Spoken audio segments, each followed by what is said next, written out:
주도 설계로 시작하는 마이크로 서비스 개발 2장 마이크로 서비스 아키텍처에 의해 두 번째 진행하도록 하겠습니다. 읽기와 쓰기 분리라는 이제 방법이 있어요. 이거를 CQRS 패턴이라고 하고 설명을 해보도록 하겠습니다. 서비스의 성능 향상을 위해 서비스 인스턴스를 스케일 아웃해서 여러 개로 실행할 경우 데이터 읽기, 수정 작업으로 인한 리소스 교차 상태가 발생 가능하게 돼요. 스케일 아웃이라는 게 동일한 서비스 인스턴스를 복제해서 여러 개로 실행할 수 있는데, 그러면 이제 한 개로 하면 모든 게 순차적으로 처리될 수도 있겠지만 여러 가지에서 이제 클라이언트의 트래픽을 받아 동시에 처리될 수도 있는 그런 로직들이 생길 수도 있을 거잖아요. 이제 그러면 이 여러 가지 요청이 동시에 왔을 때 어떻게 데이터 읽기, 수정 작업을 처리할 수 있을지에 대한 방법론을 말하는 게 CQRS 패턴입니다. 하나의 저장소에 쓰기 모델과 읽기 모델을 분리하는 방식으로 변환시켜 쓰기 서비스와 조회 서비스를 분리할 수 있다. 그렇죠. 이제 쓰기 모델과 읽기 모델이라는 모델을 분리하는 방식이고, 또 다른 방식은 물리적으로도 이 두 개를 저장소로 분리할 수 있는 거죠. 이렇게 하면은 부하를 줄이고 조회 대기 시간을 줄이는 등 엄청난 이점을 볼 수 있다라고 합니다. 자, 그런데 명령 서비스가 사용됨에 따라 조회 서비스와의 데이터 일관성이 깨지게 됩니다. 그렇죠? 이제 읽기 작업만 수행하는 저장소가 있고 조회만 하는 저장소가 있는데, 새로운 데이터가 생겼을 때 쓰기에만 저장이 되고 읽기에 그 데이터가 갱신되지 않는다면 둘 간의 일관성에서 차이가 나게 되잖아요. 그런 부분을 이제 어떻게 처리하는지에 대해 알아보도록 합시다. 그게 바로 이벤트 주도 아키텍처라는 걸 사용하는 거예요. 명령 서비스와 조회 서비스, 이게 두 가지가 있죠. 명령 서비스는 읽기 작업을 수행하고 그 내역으로 이벤트를 발행시켜 메시지 브로커에게 전달한다. 이전 어제 영상과 마찬가지로 메시지 브로커를 통해 이벤트를 발생시킵니다. 조회 서비스는 그러면 그 이벤트를 구독하고 있다 봤겠죠. 그래서 동기화, 그래서 그 바로는 일관성을 지키지 않지만 시간이 흐름으로써 결국엔 일관성을 지키게 된다라는 거를 개념으로 하고 있는 거죠. 그래서 어느 시점이 되면 결과적으로 일치하게 된다. 결과적 일관성입니다. 그 다음 API 조합과 CQRS예요. 여러 개의 마이크로 서비스를 연계해서 서비스로 제공하는 경우에는 어떻게 해야 될까? 자, API 조합과 CQRS 두 가지 방법에 대한 설명해주고 이제 비교를 해줘요. 자, 주문 이력 서비스라는 거 있다고 쳐볼게요. 제품 서비스가 제공하는 제품 정보, 주문 서비스의 주문 정보, 고객 서비스의 특정 고객 정보, 배송 서비스의 배송 정보가 모두 다 필요한 게 이제 주문 이력 서비스이겠죠. 그러면 이제 상위 마이크로 서비스를 만들어 조합된 기능을 제공할 수 있죠.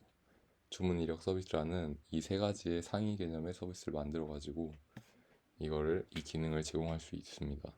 하위 서비스는 각자 독립적인 API를 제공하면서 연계 API를 위해 상위 서비스의 정보를 제공한다. 그렇죠. 주문 이력 서비스가 주문 고객 제품을 다 담고 있는 게 아니라 이제 그 부분들을 각자 필요할 때마다 호출을 해서 이 주문 이력이라는 상위 마이크로 서비스에서 조합을 해서 클라이언트에게 출력을 해주는 게 이제 API 조합이라고 보면 될 것 같아요. 하위 서비스 중 하나라도 API를 변경하면 상위 서비스는 그에 따라 변경될 수밖에 없다. 프로그램은 항상 변경이 되는데 이제 그 중 하위에 어떤 API가 변경이 된다면 이제 그 영향이 상위 마이크로 서비스까지 전부 퍼지는, 그러한 연쇄적으로 퍼지는 그러한 적용이 있을 수도 있는 게 API 조합입니다. 자, CQRS를 사용하면 어떻게 될까요? 원천 정보를 보유한 여러 마이크로 서비스는 자신의 서비스의 정보가 변경되는 시점에 변경 내역을 각자의 변경 이벤트로 발행시킵니다. 주문 이력 마이크로 서비스에서는 이 이벤트를 구독하고 있다가 이벤트를 가져와서 자신의 서비스의 저장소에 기록함으로써 다른 서비스의 데이터와 데이터 일관성을 맞추고 서비스의 주문 이력 조회 기능으로 제공한다. 이 세 가지의 하위 마이크로 서비스에서 변경이 일어날 때마다 그 이벤트를 구독해서 그 주문 이력 서비스에 받아서 결과적 일관성을 지키고 사용자에게 제공해주는 게 이제 CQRS 패턴이라고 보면 될 것 같습니다. 자, 쓰기 최적화 이벤트 소싱 패턴이라는 글도 있네요. 사과 패턴과 CQRS 패턴. 저장소에 저장하는 것과 메시지를 보내는 것이 원자성을 지녀야 됩니다. 왜냐하면 비즈니스 블리츠를 피하기 위해서죠. 객체의 상태 변화를 이벤트 메시지로 발행하고 또 객체 상태를 관계용 데이터베이스에 저장하는 경우 SQL 지리어를 변환에 처리하는 과정이 매우 번거롭고 까다롭고 빠르지 않다라고 하네요. 이제 마이와티스나 하이버네이트를 사용하는 그러한 구조를 말하는 것 같은데 이게 사과 패턴과 CQRS 패턴을 말하는 게 아니라 기존에 어떻게 그 데이터베이스에 지리문을 짜는지에 대한 설명인 것 같아요. 그 다음 메시지 발행 및 저장 처리의 원자성을 보장, 성능 최적화하는 방법. 이러한 방법이 까다롭고 번거롭고 빠르지 않으니까 어떻게 하면 이 원자성을 보장하면서 성능을 최적화할까 하는 방법이 이제 이벤트 소싱 기법이에요.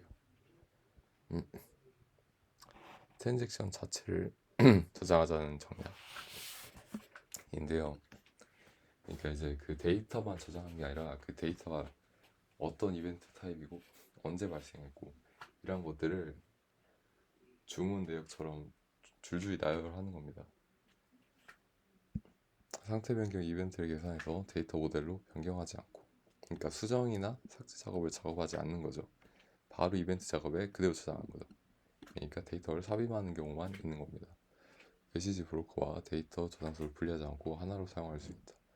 메시지 브로커가 결국 메시지들을 나열해서 큐로 제공해 주는 건데 데이터 저장소가 그걸 그대로 전부 줄줄이 저장을 하니까 분리하지 않을 수도 있겠죠. 다음 쓰기 속도가 훨씬 빠르다. 왜냐하면 이걸 배열문으로 그 조건들을 검색하지 않고 그대로 그냥 삽입하기 때문에 조회에서 여러 가지 조건들을 따질 필요 없이 바로 삽입만 하면 됩니다. 상태가 필요하면 상태 출발점부터 모든 기록된 상태의 변경 트랜잭션을 순차적으로 계산한다. 그쵸? 이제 그러면 수정된 내역들을 어떻게 확인하냐라는 의문이 생길 수 있을 텐데 그런 의문들이 바로 이 부분으로 해결을 하는 거예요. 모든 내역들을 처음부터 줄줄이 읽어 나가는 거예요.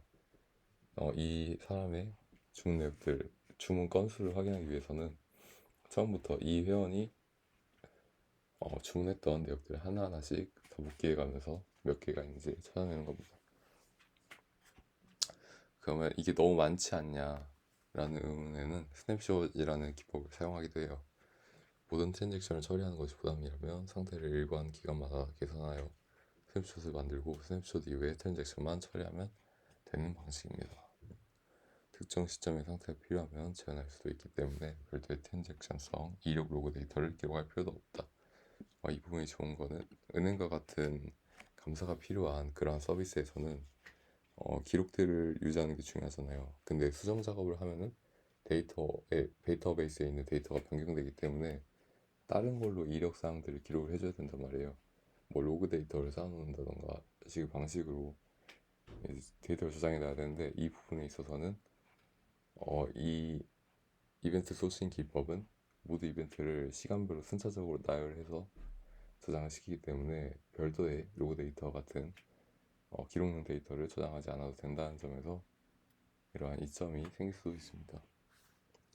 명령 측면과 조회 측면의 서비스가 이벤트 저장소에 대한 CR만 처리하면 된다. 크루드와 리드만 처리하면 되고요. 저장소에서 변경과 삭제가 발생하지 않기 때문에 명령 측면의 서비스를 여러 개 확장해도 동시에 업데이트 및 교착 상태가 발생하지 않는다. 동시에 업데이트하면서 일관성이 깨지는 문제랑 교착 상태 이 데이터를 참고하고 있으면서 다른 데이터를 참고하려고 요청하면서 이 부분이 이제 꼬리에 꼬리를 누워서 서비스의 지연을 발생시키는 이러한 경우도 발생하지 않는다라고 하네요. 이상 마치겠습니다.